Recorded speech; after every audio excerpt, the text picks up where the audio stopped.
We're told today's daf yomi is Bava Metzia Tzadi Test, Bava Metzia 99. The daf yomi is dedicated for a shmira for the Chayalim. Let's sell it for the Shvuyim, Yeshua for Am Yisrael. Daf yomi tells us on top of 99a, Biyad Abdo Chayiv. Rashi says that this is a tamiyah, this is an astonishment. In the hands of his own slave, he's going to be responsible. Meaning to say, the question is as follows. Our Mishnah had said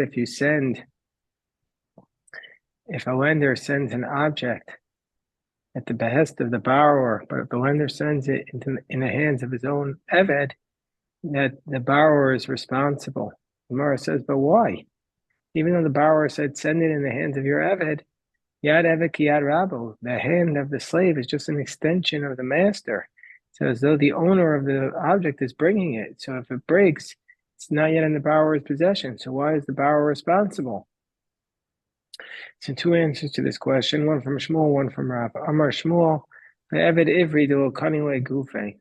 Shmuel says, we're not talking about an Eved Kanani, which is a true extension of the owner, but we're talking about an Eved Ivri, a Hebrew slave, not a Canaanite slave, but a Hebrew slave. And the Hebrew slave, it's true that the slave works for the master, but the master does not acquire his essence, his body. And so therefore, it's not as though the master himself is bringing it in. So if the borrower says, send it in the hands of your eved, it's as though the borrower is taking responsibility. So that's Shmuel's answer. We're talking about an eved. Rav says, I feel a tamer b'eved Kanani. You can even say we're talking about a Canaanite slave.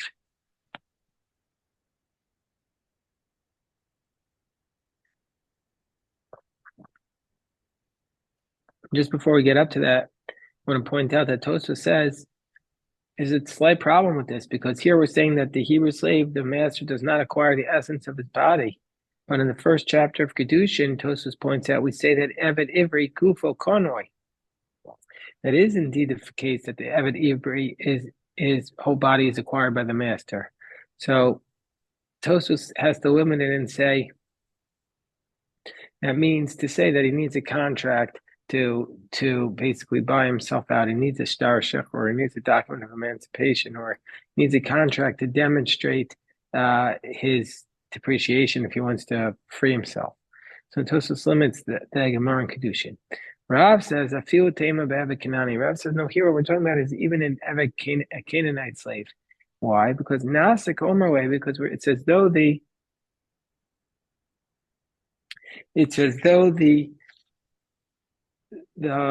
borrower says to the lender, "Hikisha b'makal v'itivo." Just strike this slave. Just strike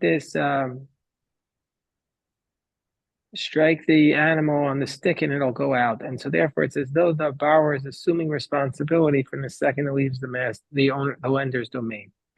Mer challenges Ra's position, because Meisvei Ashol Sapar v'Sholchu B'Yabeno B'Yad Shulchu Chayev. Says if you send it in the hand of your son or your agent, the lender is responsible. But B'Yad Avdo Potter. But if he sends it in the hand of his slave, the borrower is exempt. Now, Bishlamo Shmuel makes sense. According to Shmuel, we could say that our Mishnah was talking about an Eved Ivri. But the Bryce says the Eved Kanani, but the Bryce is talking about Eved Kanani, and therefore the borrower is exempt. El Rav, according to Rav, how's he going to understand the contradiction between the Mishnah and the Bryce? El Rav Kashya, Rav would say, Lo Tema Nasik Omer. Don't say it's as though. The distinction is, don't say it's as though he said, hit him with a stick. It's actually in the case where we're going to say that the borrower is exempt, he says he literally hit him with a stick, and he said hit him with a stick and it will come. And so therefore he clearly said, I am going, the case where he's liable, he clearly says hit him with a stick and he will come. So he assumes responsibility from that moment. Case where the borrower is exempt is where he doesn't say that. So Amar Rav Nachman, Amar Rav Bar Avu Amar Rav. Well, if that's the case,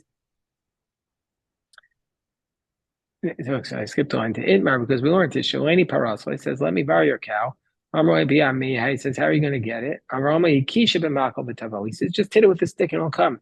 That moment, the borrower has assumed responsibility, so the borrower is going to be chayiv. So the Gemara says, Amar Nachman Amar Avu Amarav, Kivan Shiyatzim Rishus Ma'ashil Mesa Chayev. Once in those circumstances where he says just sit him with a stick, and then once he leaves the domain of the lender, the borrower is responsible. Name a Messiah. We have support for the statement of Rav from a Bryce. It says, Shaleni Parascha, let me borrow your cow. He says, how are you going to get it to me? Hit it with a stick, it'll come. Once it leaves the domain of the lender, then the borrower is responsible. So therefore, isn't that a proof for Rav's position that if he says hit it with a stick and it'll come, once it leaves the domain of the borrower, the lender is responsible. So Amar Rav Ashi, no, Rav Ashi says not necessarily proof, because what could we talk about here? No, we're talking about a case where the lender's courtyard is inside the borrower's courtyard, and so therefore when the lender sends it out, the only place it could go is into the borrower's domain. So of course, under those circumstances, the borrower is going to assume responsibility when he says just sit it with a stick. Because that's the only place it could go. So that's why the borrower is assuming responsibility. Where it says, well, if that's the case, it's so obvious. That's so obvious. What's the chiddush there at all? Why does it even need to tell us? If he says hit it with a stick and just send it into my yard, there's no place else for it to go. Of course, the borrower is responsible. The Gemara says, no, there are nooks and crannies. Now, it could be that there are nooks and crannies in the lender's courtyard, so it wouldn't necessarily go straight into the borrower's courtyard. Or maybe that even though the two courtyards adjut each other, another approach is that there are nooks and crannies in between the two spaces, that it could possibly end up there. So you might have said, under those circumstances, the borrower is not assumed responsibility. Or some Dilma Kaima Hasam Asya. He might have said he didn't assume responsibility. Maybe he'll stay there and he won't come. So Kamash one to Sam Chadaita. We see from here as assume responsibility. So now we have to the next case. Amar Avuna Shoel Kardom Mechavero. So somebody borrows a axe from his friend. Once he chops with the ox, the borrower has acquired it, so to speak, to assume responsibility. So once he has not chopped with it, he has not acquired it. So what does it mean when it says he's acquired it? So the Gemara's first assumption is Lamai. To what degree has he acquired it? If you want to say once he chops wood with it, he's now responsible for all accidents. Well, if that's the case, Maishna Para, the Mishash Sheila. And why do we say with respect to a cow that it's from the moment he borrowed it? He didn't even plow it to cow. From the moment he borrowed the cow, he assumes responsibility. El Chazara. So it's to say with respect to returning it. And if the lender wants to take it back during the time that he lent it to him, he can until the person has acquired it, until the borrower has acquired it, i.e. started chopping wood with it. That's meaning to say lender says, I'm lending it to you for a week, and then the borrower starts chopping wood with it, the lender can't just seize it back. So the Gemara says,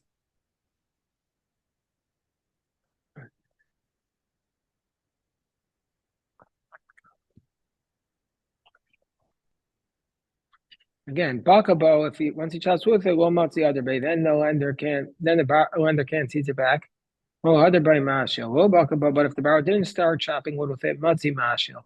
Then the lender could come and take it back. And this position argues with Rabbi Ami. The Amar Rabbi Ami's position is Amashal Kardom Shal Hektish, and once you lend out the axe that belongs to the temple, Ma'al, then the lender has assumed the violation of Me'ilah, misappropriating temple property, and he has to pay back the principal that he benefited from with the loan. And what is the benefit that the lender gets? He gets tova sana shabo. Rashi says he gets the benefit of having lent somebody. Meaning, you say, how much would this person be willing to pay in order to have the borrower owe him a favor that he lent him something? This is called tova sana, the concept of the benefit, the value of benefit, the value of the benefit that you give to another person. The chavera mutter, so that person who lends it out has therefore misappropriated it. The chavera mutter of koabo lechatchila. So therefore, by once you misappropriate temple property, it's no longer sacred, and so therefore his friend who he lent it to can now use it. So we see that the moment he gave it to him, that's when he's in violation of the me'ilah. So we see from here, v'lo kanu, if he didn't actually chop wood with it, amai mal, amai chavera mutter of koabo lechatchila. Nahajev v'lo likne v'lo limol. So we see from here that Rabbi Ami must be in the position that even before he starts chopping wood with it, it's out of his possession, and it's out of it's the borrower has acquired it, because otherwise, why is he let him just return it, and why is it misappropriation, and why is he allowed to chop wood with it? Let him return it, and he wouldn't have acquired it. So we see from here that Rabbi Ami is in the position you don't need to start chopping wood in order to acquire it. So the Gemara then says, "Upuigi de Rebbe Lazar," and also Rav Huna's position they need to start chopping wood argues with Rebbe Lazar. The Amar Rebbe Lazar, he says just like they instituted that if you're purchasing, let's say, an animal, you need to pull it into your possession. So too, if you're a watchman, if you want to be responsible if we want to say the shomer is responsible, he has to have actually drawn it into his possession. And so therefore you're not required to start chopping the wood in order to say you're a shomer. You have to just draw it into your possession. And Tanya Nam Yachi, indeed we have a brayz, the Kashem Shetikna Mashiach Kukus, just like we instituted this with respect to purchasing something, that you need to draw it in order to acquire it. So too, by a watchman, it's not enough just that you don't need to chop wood like Rav Huna says, you just need to draw it into your possession. Ukashem. So this Tanya Nam Yachi really should be an argument, a question on Rav Huna. I don't know why the Gemara doesn't ask it as a question on Rav Huna, but it should really be a question on Rav Huna. So Kashem, and the Brisa continues. Kashem shetiknu mashiach v'kuchot, it's got tiknu mashiach b'shomrim. Kashem shekarka niknes b'ketz b'shtar v'chazak, and just like the karka, the real estate is acquired with money, contract, and a presumptive status, so too kach slira, so too a rental is acquired nikne b'ketz b'shtar v'chazaka. So to a rent, something you're renting is acquired in that manner. So the Gemara says with money, contract, or a presumptive status, or like a force. So the Gemara, Sliros Mayavida say, what are you talking about? Why do we say that rental is acquired when you rent something? The Gemara assumes that you're referring to an animal at this point. Why do we say it's only acquired through money, contract, or proprietary force? Usually renting something is acquired through Mashicha. So he says, no, Amar Rav Chisda, what we're talking about here is Sliros Karka. We're talking about renting real estate. So the way you rent real estate is the way you purchase it by Kesef Shtar Chazaka, with money, contract, or presumptive status. Hold on 1 second.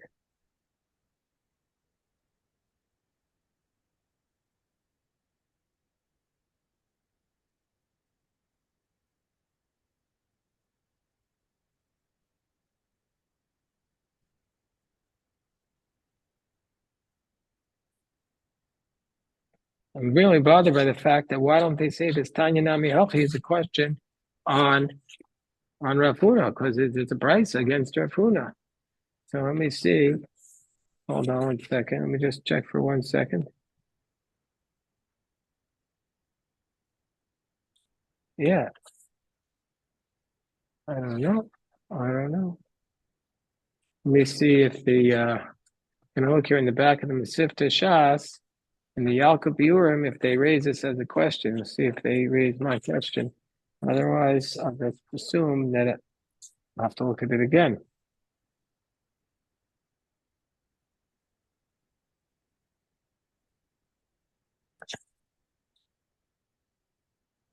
Okay. Nope, I don't see anybody ask this question.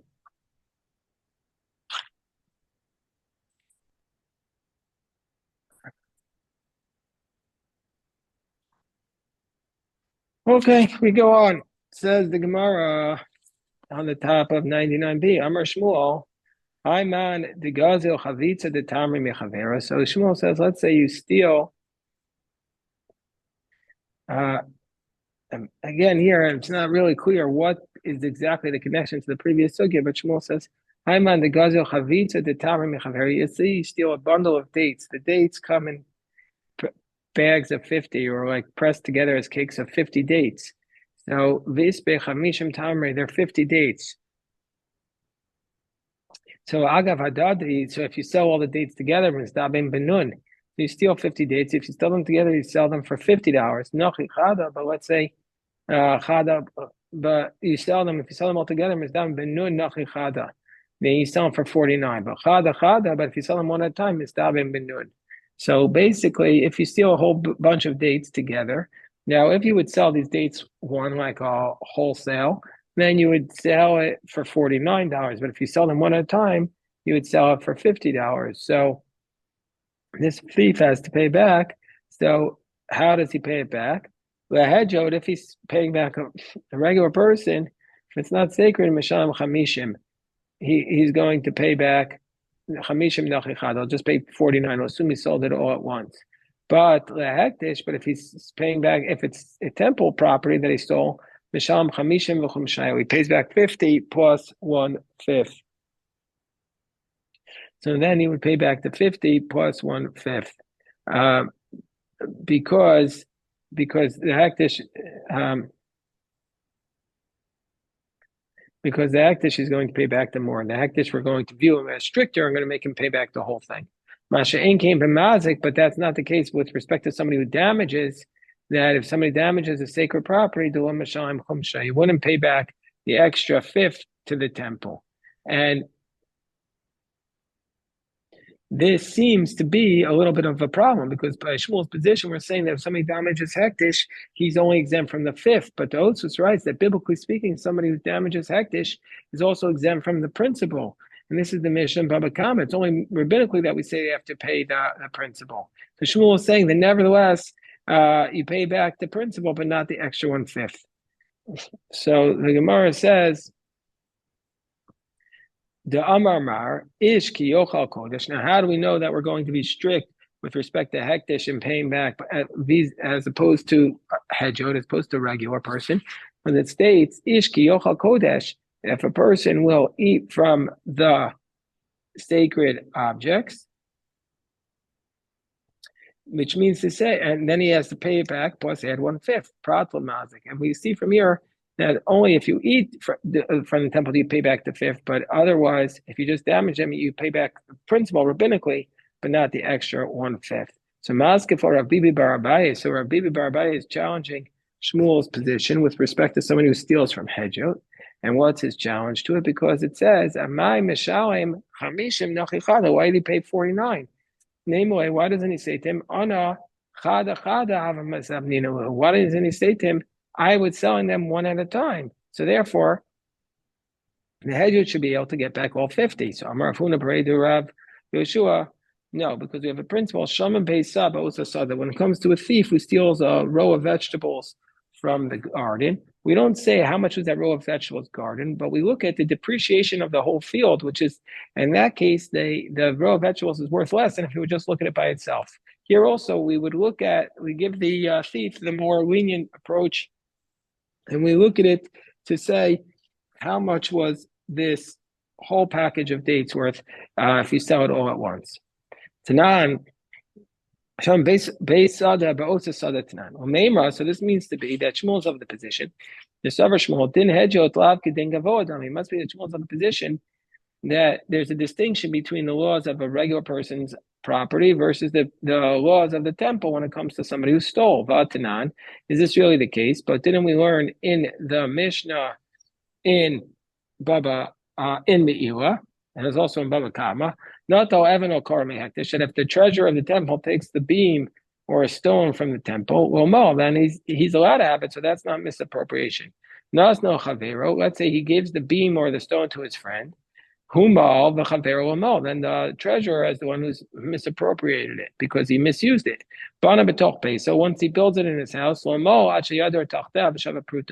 not considered to have misappropriated until he dwells under it the value of a pruta. V'yasev Rabbi Avo kamed Rabbi Yochanan. V'yasev v'kamar mishmei Shmuel. That this teaches us Shmuel saying Zos omeres hadar b'chatzar chaver shalom midaito tzarcha aloso schar. That if you live in your friend's courtyard without his permission, you need to pay him for it, even though you weren't going to rent it. And so therefore, Shmuel's position here is contradicting his position, which we said about somebody who steals the dates. Because with respect to this law, Shmuel says that we're comparing hedjo to hektish. We say that just like if you live in your friend's courtyard without his permission, you need to pay for it. And we learned that out from hektish. Whereas in the case of the dates, Shmuel says we can't compare hektish to hedjot. So the Gemara says, Hadar be Shmuel me'ahi. Shmuel changed his mind about this from the fact that he compared hektish to hedjot with respect to living in one's home. Gemara says, how do we know he changed his mind about the hektish and hedjot being the same? Maybe he changed his mind about hektish and hedjot being different. Gemara says no. Gemara says we're not going to say that. Well, me'ahi other bay. No, he changed his mind when he said we could compare hektish to hedjot by living in somebody else's property. Why? Kiderava damarava hektish lo midas kehedjot midas dami. Like Rava said explicitly that. Really, we have a different girsa here also. That hold on one second. Let me see the different girsa. So it's like Rabba said, not Rabba, but like Rabba said that hektish lo midas, that if you dwell in somebody's temple without their permission, that's like you dwelt in somebody's property with their knowledge, and they're actually being upset about it. So therefore, that's how he compares it, not a direct comparison. So we see that Shmuel also probably changed his mind in that case. Amar Ravas, but now we say Rava says Hani shakulai de tabru chavisa de chamo chanvana. So these people whose job it was to carry barrels of wine, and they broke the shopkeeper's wine, biyoma de shuka. So the guy was going to sell the wine on the day of the marketplace. And on the day of the marketplace, mistabna behay. So if it was like the market day, let's say it was Monday, and it would sell for $5 on that day. But b'shar yoma, but the other days, mistabna ba'arva. The other days, the bottle of wine sold for $4. So if he wants to pay him back the money, if he's paying him back on the market day, then he could give him a barrel of wine. B'shar yoma, but on the other days, mahadrule hey. On the other days, he has to give him back the 5. Below Amr, and then when do we say this, that he has to give him back 5? And then on market day, he can give him back a barrel of wine. Where the guy who's selling it doesn't have his own wine to sell. But if he has his own wine to sell, then then he has his own wine to sell. He doesn't need you to give him back a barrel of wine. He needs you to give him the money.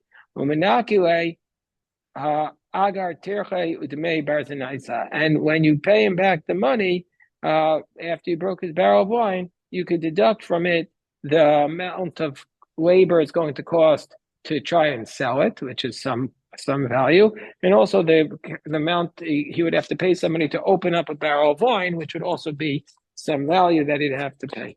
So that's today's daf yomi, but we can go on because we have a few more minutes. But let me stop the recording.